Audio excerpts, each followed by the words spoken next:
وَلَقَدْ قَالَ لَهُمْ، اور البتہ یقیناً، قَالَ لَهُمْ ہارون، کہا ان کے لیے ہارون نے، من قبل، اس سے پہلے، یا قوم، ہے میری قوم، انما فتنتم بی، بے شک تم اس بچھڑے کے ساتھ فتنے میں ڈالے گئے ہو، وَإِنَّ رَبَّكُمُ الرَّحْمَٰنُ، بے شک تمہارا رب جو ہے وہ رحمان ہے، اللہ تعالیٰ کی ذات ہے، فَاتَّبِعُونِی، پس تم میری اتباع کرو، عملاً، وَأَطِیعُوا أَمْرِی، اور میرے حکم کی اطاعت کرو، قولاً، قالوا، وہ کہنے لگے، لن نبرح علیہ عاکفین، ہم ہرگز نہیں ٹلیں گے اس سے، جھکے رہیں گے، عاکفین، جھکے رہیں گے، حتی یرجع الینا موسیٰ، یہاں تک کہ موسیٰ علیہ السلام ہماری طرف لوٹ آئے۔ یعنی ہارون علیہ السلام نے ان کو تبلیغ کی تھی اور کہا تھا دیکھو یہ رب نہیں ہے، یہ بچھڑا ہے، تو لہٰذا نہ اس پر جھکو، نہ اس کی پوجا کرو، ہمارا رب تو وہ ہے جس نے ہم سب کو پیدا کیا۔ لیکن یہ کہنے لگے اصل بات یہ ہے ہم اسی کی عبادت کرتے رہیں گے، اسی کی پوجا کرتے رہیں گے، یہاں تک کہ موسیٰ علیہ السلام ہمارے پاس لوٹ آئے۔ قال، موسیٰ علیہ السلام نے فرمایا، یا ہارون، ہے ہارون، ما منعک، تمہیں کس چیز نے روکا تھا، اذ رأیتہم ضلوا، جب تم نے دیکھا کہ یہ گمراہ ہو گئے ہیں، اللہ تتبعن، تم نے میری پیروی کیوں نہیں کی، افعصیت امری، کیا تو نے میرے حکم کی نافرمانی کی ہے۔ تو موسیٰ علیہ السلام جس وقت واپس آئے، موسیٰ علیہ السلام نے سب سے پہلے حضرت ہارون علیہ السلام سے پوچھا۔ حضرت ہارون علیہ السلام یہ موسیٰ علیہ السلام سے 3 سال بڑے تھے، اور بعض حضرات نے 1 سال بھی لکھا ہے، تو 3 سال یہ بڑے تھے اور یہ بھی پیغمبر تھے۔ تو ان سے پوچھا کہ آپ نے جب دیکھ لیا ان کو یہ گمراہ ہو رہے ہیں تو آپ نے میری اتباع کیوں نہیں کی، یعنی آپ میرے پیچھے کیوں نہیں آئے، افعصیت امری، کیا آپ نے میرے حکم کی نافرمانی کی ہے۔ قال، تو ہارون علیہ السلام نے فرمایا، یبن ام، ہے میری ماں کے بیٹے، لا تأخذ بلحیتی ولا براسی، آپ نہ پکڑیں میری داڑھی کو، ولا براسی، اور نہ ہی میرے سر کے بالوں کو۔ دیکھیں یہاں پر اجمال ہے، ایک دوسری جگہ پر تفصیل ہے۔ موسیٰ علیہ السلام آئے اور آ کر حضرت ہارون علیہ السلام کی داڑھی کو بھی پکڑ لیا، اور انہوں نے زلفیں رکھی ہوئی تھیں ان کو بھی پکڑ لیا۔ تو اس وقت ہارون علیہ السلام نے یہ بات کہی کہ دیکھیں مجھے اس بات کا خوف تھا اگر میں آپ کے پیچھے آؤں گا، فرقت بین بنی اسرائیل، آپ کہیں گے کہ بنی اسرائیل میں آپ نے تفریق کر دی ہے، تو اس وجہ سے میں آپ کے پیچھے نہیں آیا۔ کیوں؟ لازمی بات ہے جب میں آپ کی طرف آؤں گا آدھی قوم میرے ساتھ آ جائے گی اور آدھی یہیں پہ رہے گی، تو اس وجہ سے قوم کے اندر تفریق ہو جائے گی۔ باقی جو تبلیغ کا مسئلہ تھا میں ان کو سمجھاتا رہا ہوں، لیکن انہوں نے میری ایک نہیں مانی ہے۔ قال، ہارون علیہ السلام نے فرمایا، یبن ام، ہے میری ماں کے بیٹے، حالانکہ دیکھیں یہ تو سگے بھائی تھے، باپ بھی اور والدہ دونوں کی ایک ہی تھی، لیکن ماں کا صرف تذکرہ کیوں ہے؟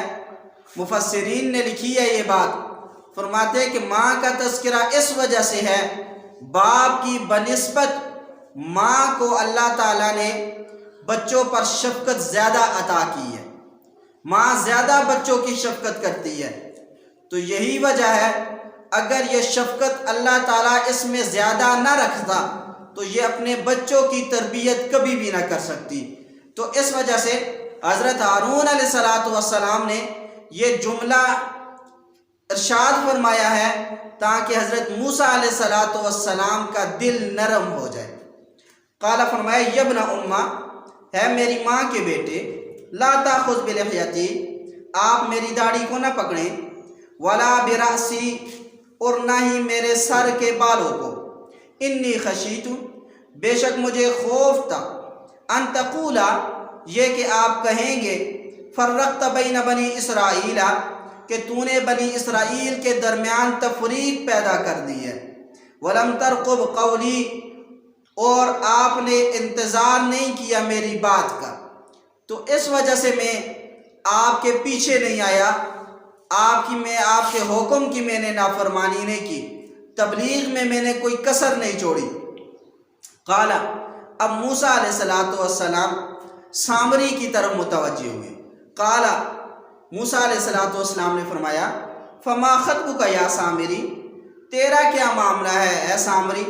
میں نے آپ کے سامنے ابھی یہ بیان کیا ہے، سامری جو ہے اس کا نام موسیٰ بن ظفر تھا اور یہ منافق تھا، موسیٰ علیہ السلام کی قوم کے ساتھ تھا۔ قال، اس نے کہا فما خطبک، موسیٰ علیہ السلام نے فرمایا فما خطبک یا سامری، اے سامری تیرا کیا معاملہ ہے؟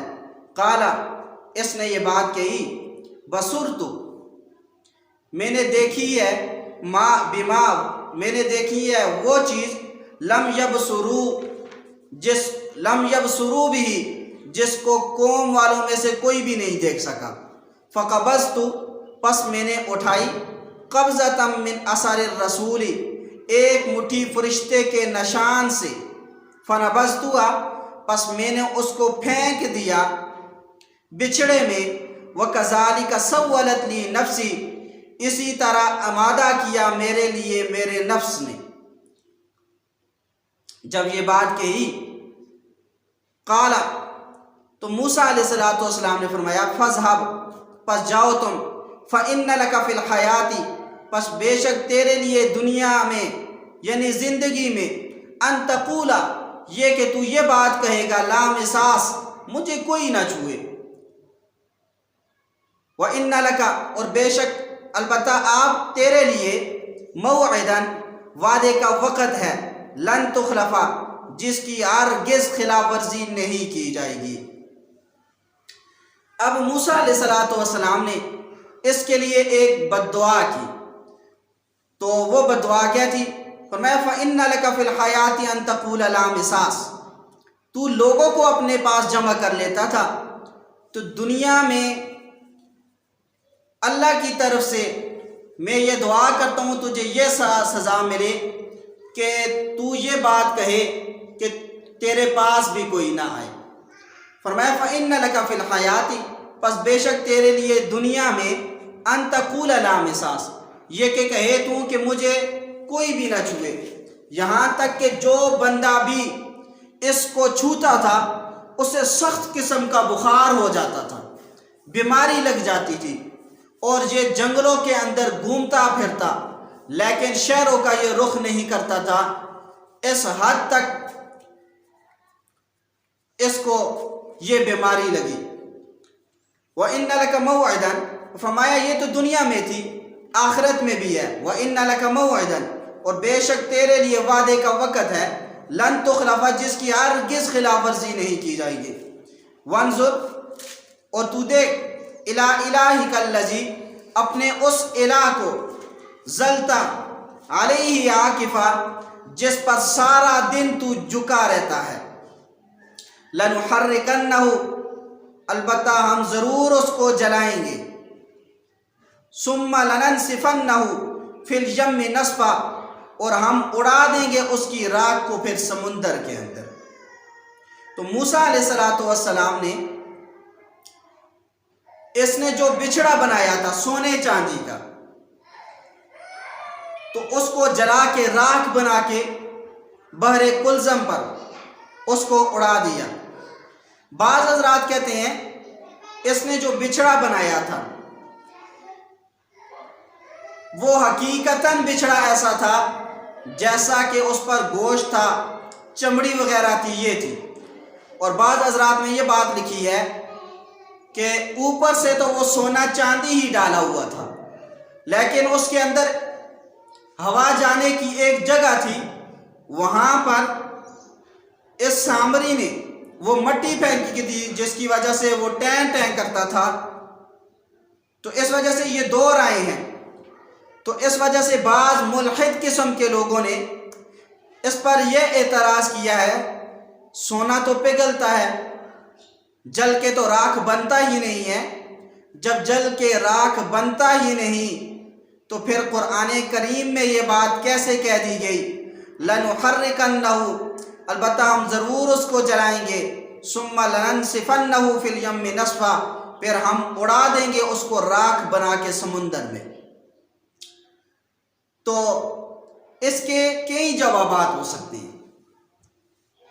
ایک جواب یہ کہ دور حاضر کے اندر تو اس کو سمجھنا مشکل ہے ہی نہیں، بہت سارے کیمیکل ایسے آ گئے ہیں جس سے ہر چیز کو جلایا جا سکتا ہے۔ ایک جواب تو یہ ہے۔ نمبر دو، ایک جواب یہ بھی ہو سکتا ہے، دیکھیں موسیٰ علیہ السلام کے اور کون سے کام ایسے ہیں جو سمجھ آ رہے ہیں؟ عصا ہے، پھینکتے ہیں تو اژدہا بن جاتا ہے، پھینکتے ہیں چھوٹا سانپ بن کے بھاگنا شروع کر دیتا ہے، اور اسی طریقے سے اپنا ہاتھ گریبان کے نیچے ڈالتے ہیں، نکالتے ہیں، سورج کی طرح روشن نظر آتا ہے۔ تو اب یہ کتنی چیزیں ہیں، لیکن یہ ہماری سمجھ میں نہیں آ رہی۔ تو بالکل اسی طریقے سے اس کو جو جلایا تو اس کی راکھ بنا دی، تو یہ بھی سمجھ میں نہیں آتا۔ تو اس سے یہ بات سمجھ آتی ہے جیسے موسیٰ علیہ السلام کا عصا یہ سانپ بنتا ہے، یہ معجزہ ہے۔ موسیٰ علیہ السلام ہاتھ گریبان میں ڈالتے ہیں، نکالتے ہیں، یہ معجزہ ہے۔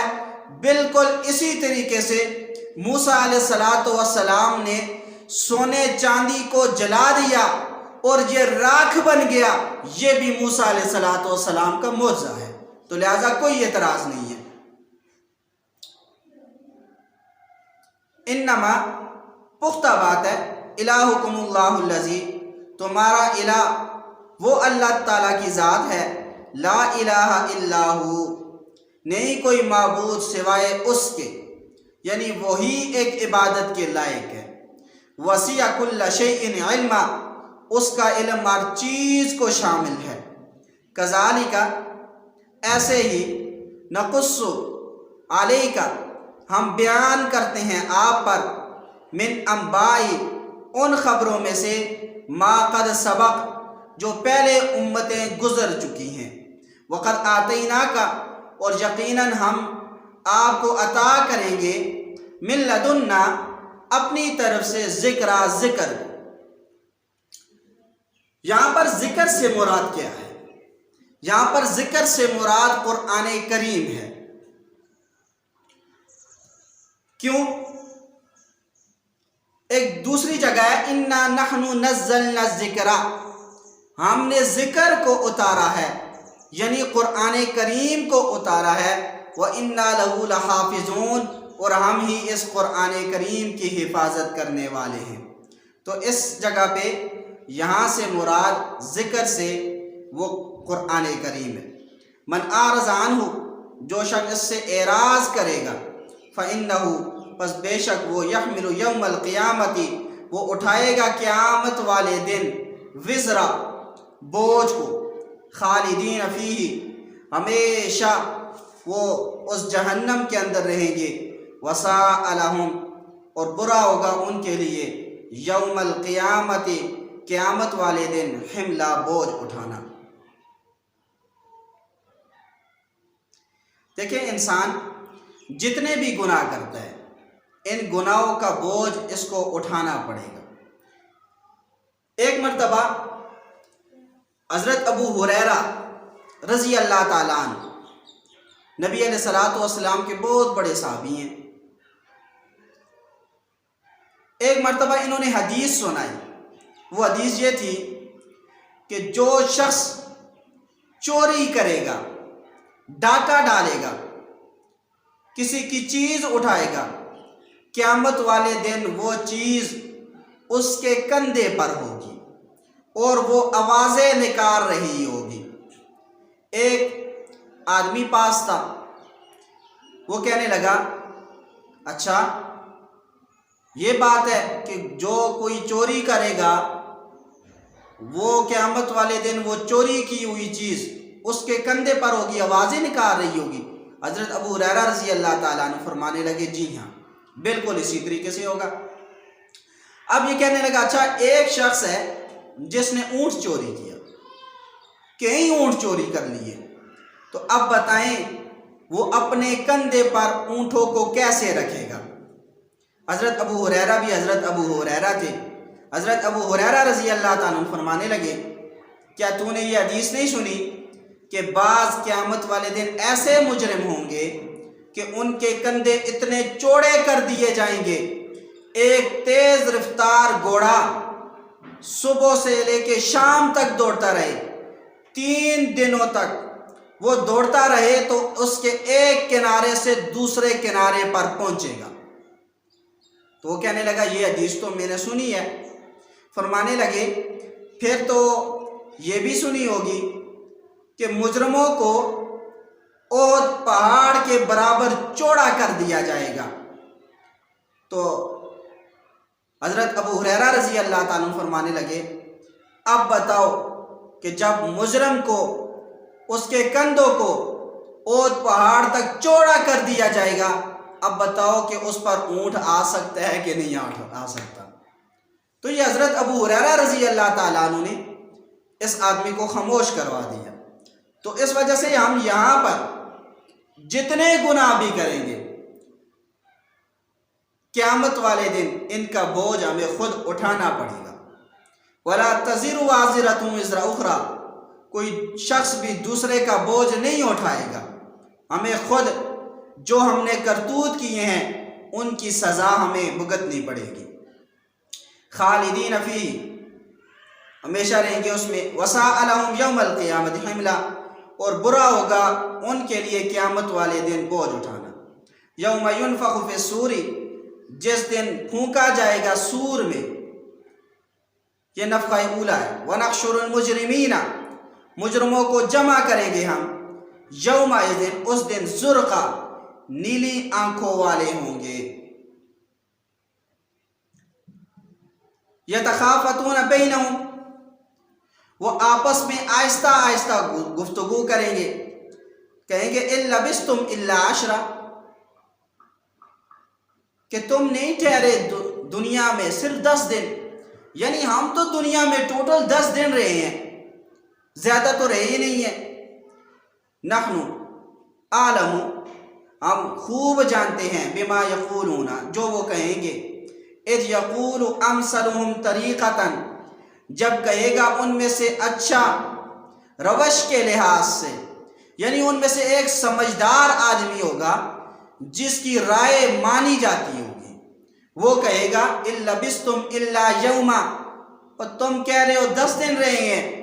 اِن لبثتم الا یوما، تم تو یہاں دنیا کے اندر ٹوٹل 1 دن رہے ہو.